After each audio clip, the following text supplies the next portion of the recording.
All right, so in this video, we're going to look at how to apply the trapezoidal rule to numerically integrate a problem. Now, I've picked a function that if you have integration by parts, you can actually integrate manually and get an exact answer for. But mostly I'm doing this so that the evaluation of the function is going to be relatively easy for this example. If your function is more complicated, then of course this will still apply, but it will take a little bit more arithmetic. Now, we're going to first start by figuring out what all of our values are. The problem directly tells us that n is equal to 8. We also know that a is going to be 3 and b is going to be 7. Those are our limits of integration. And then in order to figure out what our steps are going to be along the way, we're going to need to figure out our step size directly. And so you may recall, you can call it h, or you can call it delta x, but that's going to be b minus a over n. And so in this case, that's going to be 7 minus 3 over 8, which is going to be 1/2 because it's 4 over 8. And so essentially what this is going to mean is that x sub 0 is our starting value, that's our lower limit.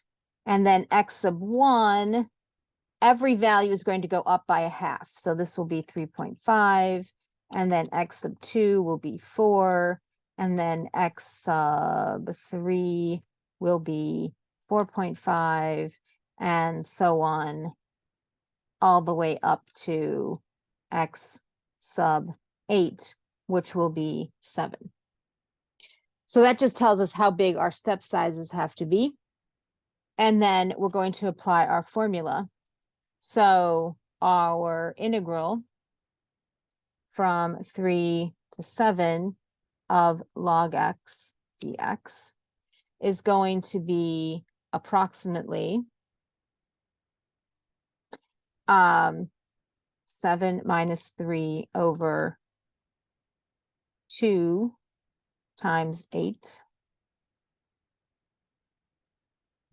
And then, so f of x0, that means we're going to evaluate our function inside the integral at our initial value.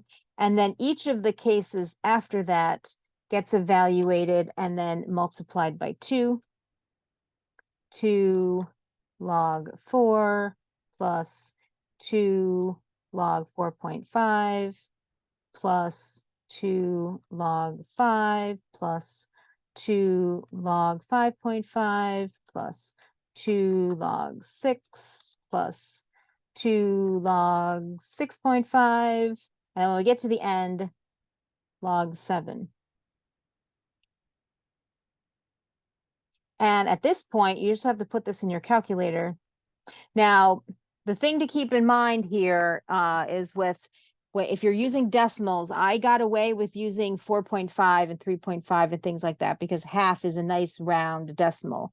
If you end up with values that are like thirds or things like that, you need to carry a lot of decimal places or you're going to ruin the accuracy of your calculation. Definitely don't use like 2.3.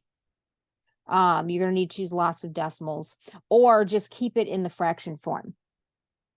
So we go to our calculator, log 3 plus 2 log 3.5 plus 2 log 4 plus 2 log 4.5 plus 2 log 5 plus 2 log 5.5 plus 2 log 6 plus 2 log 6.5. Make sure you're closing your parentheses along the way, log 7. And then let's see, our initial fraction out front, this is going to be 4 over 16. So that's 1/4 in the end. So we're going to divide by 4. And I am going to get approximately 6.312571798 ... That's where my calculator ends. And then if we just want to verify, we can use the numerical integrator in your TI calculator just to make sure that we didn't make an arithmetic mistake. Log x, comma 3, 7. And in fact, the exact answer is 6.325534, blah, blah, blah. Again, you can do it by integration by parts as well, but your calculator will use a lot more n, and it will use a better numerical integration formula, so you'll get a more accurate answer using the calculator. However, if you're told to use the trapezoidal rule, your instructor is looking for what the trapezoidal rule estimates, not what your TI calculator estimates. So this is the value that we get from estimating it, but it is very close. But this is how you would apply it. So your first and your last expressions don't have any coefficients on them, and then everything in the middle gets multiplied by 2.